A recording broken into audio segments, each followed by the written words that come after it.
இஸ்ரேலோட டெல் அவீவை நோக்கி ஹெஸ்புல்லா இன்னைக்கு 4 மிசைல்ஸை ஃபயர் பண்ணியிருக்காங்க. இதுல இப்ப வரைக்கும் கன்ஃபார்ம் பண்ணப்பட்ட செய்திகள் என்னன்னா 2 ஏவுகணைகள் இஸ்ரேலால கன்ஃபார்ம் பண்ணப்பட்டிருக்கு, இன்டர்செப்ட் பண்ணி முடிச்சதா. அதே டைம்ல இன்னொரு ஏவுகணையானது இஸ்ரேலுக்குள்ள அதோட இம்பாக்டை ஏற்படுத்தியிருக்கு. 240 ராக்கெட்ஸ் வரைக்கும் வெறும் 3 மணி நேரத்துல நார்த்தன் சைட்ஸ்ல திரும்பவும் ஹெஸ்புல்லா ஃபயர் பண்ண ஆரம்பிச்சிருக்காங்க. ஸோ அந்த மாதிரி இஸ்ரேலுக்கும் லெபனானுக்கும் நடுவில் நடக்கக்கூடிய அந்த அப்டேட்ஸ் எல்லாத்தையும் நம்ம இந்த வீடியோவில் பார்க்க போகிறோம். குறிப்பாக ஒரு பங்கரில், ஒரு ஹாஸ்பிட்டலுக்கு அடியில் இருக்கக்கூடிய ஒரு பங்கரில் 500 மில்லியனுக்கும் அதிகமான கோல்ட் அண்ட் US டாலர் ரிசர்வை கண்டுபிடிச்சிருக்கிறதாவும் இஸ்ரேல் இப்போ ஒரு கிளைம் வச்சிருக்காங்க. ஸோ இது எல்லாத்தையுமே இந்த வீடியோவில் பார்த்துலாம். வாங்க வீடியோக்குள்ள போயிடலாம். நான் உங்கள் ஆர்கே, இது தமிழ் பொக்கிஷம் வழங்கும் TP ட்ரெண்டிங்ஸ்.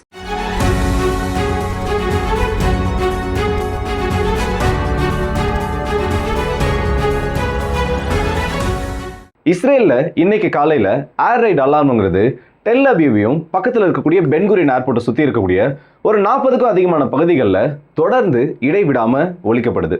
இதுக்கு காரணமா இஸ்ரேலால என்ன சொல்லப்படுச்சுன்னா, ஹெஸ்புல்லாவோட கண்ட்ரோல்ல இருக்கக்கூடிய பகுதிகளில் இருந்து 4 சர்ஃபேஸ் டு சர்ஃபேஸ் மிசைல்ஸ் அங்கிருந்து ராக்கெட்ஸ் ஆனது லான்ச் பண்ணப்பட்டு இருக்கு.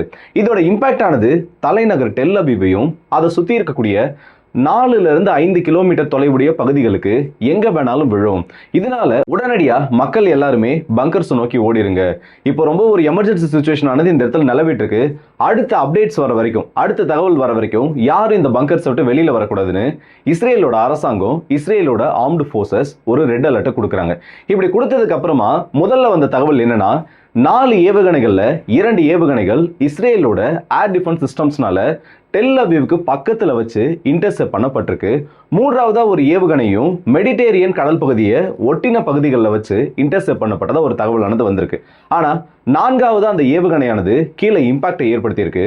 ஆனா இஸ்ரேலுக்குள்ள இருந்து இப்ப எந்த தகவலும் வெளியில அவ்வளவு சீக்கிரத்துல வராது. அங்க வந்து மீடியாவுக்கு நிறைய ரெஸ்ட்ரிக்ஷன்ஸ் ஆனது இருக்கு. இப்ப கிடைக்கப்பட்டிருக்க அந்த ஒரு தகவல் இஸ்ரேலோட மீடியா சொன்னது கிடையாது. சில விசில் ப்ளோவர்ஸ் மூலியமா வெளியே வந்த தகவலை பார்த்தனா, பொதுமக்கள் வசிக்கக்கூடிய அந்த பகுதிகளுக்கு பக்கத்துல இருக்கக்கூடிய எம்டி ஸ்பேஸ்ல காலி இடத்துல அந்த ஏவுகணை விழுந்து வெடிச்சதா சொல்லியிருக்காங்க.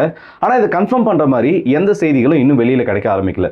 ஸோ இஸ்ரேலோட தலைநகரத்தை ஹெஸ்புல்லா இந்த இடத்துல திரும்பவும் டார்கெட் பண்ண ஆரம்பிச்சிருக்காங்க. இது சாதாரணமான ஒரு விஷயம் கிடையாது.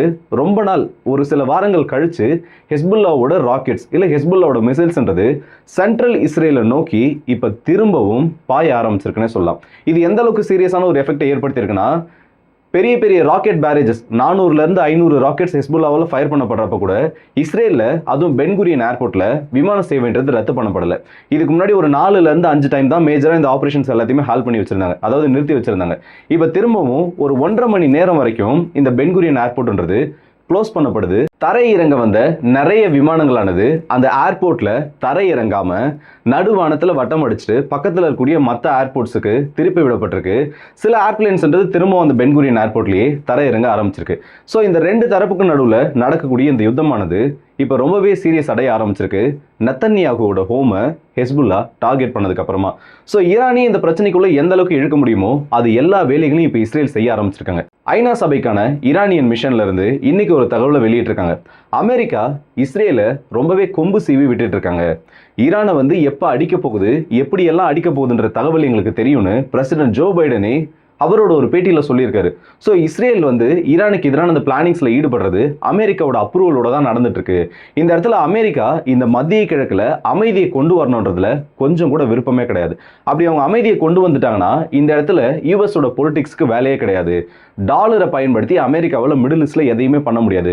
ஸோ இப்படிப்பட்ட வேலைகளை அமெரிக்கா செய்யறது ஈரானுக்கு எதிராக தான் இஸ்ரேலை வளர்த்து விட்டுட்டு இருக்காங்க. அப்படி வளர்த்து விடுற ஒரு சம்பவம் தான் இப்போ இஸ்ரேலோட ரிட்டாலியேஷன் அமெரிக்காவோட அப்ரூவலோட நடக்க போகுது. ஆனா அமெரிக்கா ஒரு விஷயத்த மறக்க கூடாது. இந்த டைம் இஸ்ரேலுக்கு எதிராக ஈரான் கவுண்டர் ரிட்டாலியேஷன் பண்ணுவாங்க. நீ என்ன அடிச்சா பதிலுக்கு நான் திரும்பவும் அடிப்பேன். ஸோ அமெரிக்காவோட இன்வால்மெண்ட் இந்த இடத்துல எப்படி இருந்தாலும் அதை பத்தி நாங்கள் இந்த டைம் பயப்பட போறதில்ல. இந்த சபையில நாங்கள் பொதுவாக ஒரு விஷயத்த சொல்றோம், எங்களை அடிச்சாங்கன்னா அது யாரா இருந்தாலும் நாங்கள் திரும்ப அடிப்போன்ற அந்த ஒரு ஸ்டேட்மெண்ட்டையும் இப்போ கொடுத்துருக்காங்க. இது எல்லாத்தோட ரொம்ப ஒரு முக்கியமான இன்சிடென்ட் இப்போ என்ன தெரியுமா, ஹெஸ்புல்லாவோட பங்கர்ஸ் எல்லாத்தையும் மோர் தென் 70% நிலத்துக்கு அடியில் எந்தெந்த இடத்துல அவங்களோட டார்கெட்ஸ் இருக்குன்றதை ஐடென்டிஃபை பண்ணி இஸ்ரேல் அவங்களோட ஏர் ஸ்ட்ரைக்ல இப்போ நியூட்ரலைஸ் பண்ண ஆரம்பிச்சிருக்காங்க. இதே மாதிரி சென்ட்ரல் பெய்ரூட்ல அல் ஷஹேல் ஹாஸ்பிட்டல் இருக்கு. இதோட பக்கத்தில் இருக்கக்கூடிய பங்கர்ஸ் இப்போ ஐடிஎஃபோட ஸ்டேட்மெண்ட் என்ன சொல்லியிருக்காங்கன்னா, இந்த ஹாஸ்பிட்டலுக்கு அடியில் நேரடியாக அந்த ஹாஸ்பிட்டலோட தரைத்தளங்களுக்கு கீழே ஹெஸ்புல்லாவோட ஒரு பெரிய டனலும் சில பங்கர்ஸும் இருக்கு. இந்த பங்கர்ஸ்ல ஆயுதங்களானது சேகரிச்சு பட வைக்கல. பங்கர்ஸ்ல ஆயுதங்கள் இல்லைன்னா அப்புறம் வேற என்ன வச்சிருப்பாங்க? பெய்ரூட், அது மட்டும் இல்லாமல் லெபனன்ல இவ்வளவு நாள் இஸ்ரேலால எந்த அளவுக்கு அழிவுகள் ஏற்படுத்தப்பட்டு இருக்கோம், இல்ல பெய்ரூட்டை திரும்பவும் மீட்டு கொண்டு வரதுக்கு இல்ல மீள் கட்டமைப்பு பண்ணணும்னா எவ்வளவு பணம் தேவைப்படுமோ அது அந்த பங்கர்ஸ்குள்ள இருக்கு. எங்களோட எஸ்டிமேஷன் படி, எங்களுக்கு கிடைத்திருக்கக்கூடிய அந்த உளவு தகவலின் படி குறைஞ்சபட்சம் 500 மில்லியன், ₹1 ₹2 கிடையாது, 500 மில்லியன் US அந்த இடத்துல கேஷாகவும் கோல்டாகவும் இன்னும் நிறைய வகையில் சாலிட் கேஷாக அந்த இடத்துல இருக்கு. ஸோ ஹெஸ்புல்லாவோட நெட்வொர்க்ன்றது எந்த அளவுக்கு பெருசாக இருக்கு, அவங்க ஆயுதங்கள் வாங்குறதுக்கு இந்த கேஷ் எல்லாம் எப்படி பயன்படுத்திட்டு இருக்காங்கன்ற அந்த முக்கியமான டிரான்ஸ்போர்ட் ரூட்டை இப்போ நாங்கள் பிடிச்சிருக்கோம்னு அவங்களோட ஒரு ஸ்டேட்மெண்ட்டில் சொல்லியிருக்காங்க. இது ஒரு பெரிய பிரேக் த்ரூ. ஆனால் இதை வந்து ஐடிஎஃப் சொல்கிறத நம்ம முழுசாக நம்ப முடியாது. ஐடிஎஃப்னு மட்டும் இல்லை, ஹெஸ்புல்லாவோட கிளைமையும் நம்மளால் முழுசாக நம்ப முடியாது. இதில் 2 பாசிபிலிட்டிஸ் இருக்கிறதுக்கு தான் வாய்ப்பு இருக்குது. ஒன்று, உண்மையிலேயே அந்த டனலுக்கு கீழே கேஷ் ரிசர்வ் இல்லை தங்கத்தை அவங்க வந்து சேமித்து வச்சுருந்துருக்கணும் அவங்களோட ஃபர்தர் யூஸ்க்காக. அதை இப்போ உண்மையிலேயே இஸ்ரேல் கண்டுபிடிச்சிருக்கணும். அப்படி இல்லையா, இதை ஹெஸ்புல்லாவோட மெம்பர்ஸ்க்கு சப்போர்ட்டாக இருக்கக்கூடிய சில ஹாஸ்பிட்டல்ஸ் இல்லை ஹெஸ்புல்லாவை அந்த ஹாஸ்பிட்டல்ஸில் நிறைய வந்து ஆயுதங்களை ஸ்டோர் பண்ணி வச்சுருக்காங்க, இல்லை இந்த ஹாஸ்பிட்டல் நெட்வொர்க்ன்றது ஹெஸ்புல்லாவுக்கு ஒரு அடைக்கலத்தை கொடுக்குதுன்ற ஒரு பேரை அது ஸ்ட்ரைக் பண்ணுறதுக்கான ஒரு முன்னறிவிப்பாக இதை இஸ்ரேல் அறிவிச்சிருக்கலாம். ஏற்கனவே காசாவில் என்ன நடந்ததுன்றது தெரியும். அங்கே நிறைய பேர் வந்து தீவிரவாதிகள் இருக்காங்க, இல்லை அந்த இடத்துல வந்து தீவிரவாதிகளுக்கு அடைக்கலம் கொடுக்கப்படுதுன்னு இஸ்ரேல் நிறைய ஹாஸ்பிட்டல்ஸை அடிச்சிருக்காங்க. இது ஒன்றும் ஒரு புது விஷயம் கிடையாது.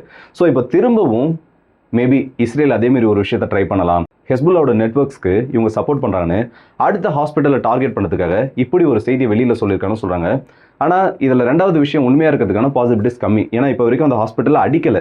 இந்த இடத்துல இந்த டனல் நெட்வொர்க் இருக்குது, அதை நாங்கள் கண்டுபிடிச்சிருக்கோம். இந்த ஹாஸ்பிட்டல் அட்டாக் பண்ணாமல் அதை மீட்கிறதுக்கு இல்லை அதை க்ளோஸ் பண்ணுறதுக்கான வழிகளை நாங்கள் பார்த்துருக்கோம்னு சொல்லியிருக்காங்க. ஸோ பார்ப்போம் வரப்போகிற நாட்களில் இது எவ்வளோ பெரிய பிரச்சனையாக கிளம்ப போகுதுன்னுட்டு. இந்த 2 தரப்புக்கும் நடுவில் நடக்கக்கூடிய அந்த ஒரு யுத்தத்தால் லெபனனில் மட்டும் இதுவரைக்கும் குறைஞ்சபட்சம் பெய்ரூட்டை சுற்றி இருக்கக்கூடிய பகுதிகள் மட்டும், தலைநகரை சுற்றி இருக்கக்கூடிய பகுதிகளில் இருந்து மட்டும் 4.5 லட்சம் நபர்கள் இதுவரைக்கும் புலம்பெயர்ந்து வேற இடங்களுக்கு போயிருக்காங்க. வடக்கு பகுதிகளை நோக்கி அதிகமாக போக ஆரம்பிச்சிருக்காங்க.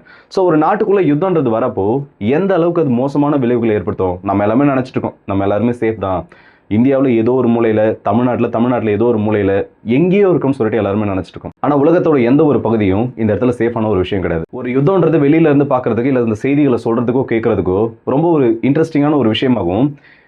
இல்லை அங்கே கூட நடக்கக்கூடிய சில நிகழ்வுகள் வந்து இப்படியெல்லாம் நடக்குமா, டெக்னாலஜி இப்படியெல்லாம் பயன்படுத்தப்படுது சொல்கிற அளவுக்கு ஒரு விஷயமா இருக்கலாம், இல்லை கேட்குறதுக்கு சில சுவாரஸ்யமான விஷயங்களாக இருக்கலாம். ஆனால் அங்கே களத்தில் நடக்கக்கூடிய விஷயங்கள் நிறைய வந்து இந்த செய்திகள்லாம் நம்ம எடுக்கிறப்போ அவ்வளோக்கு எவ்வளோ full and full graphics content மட்டும்தான்.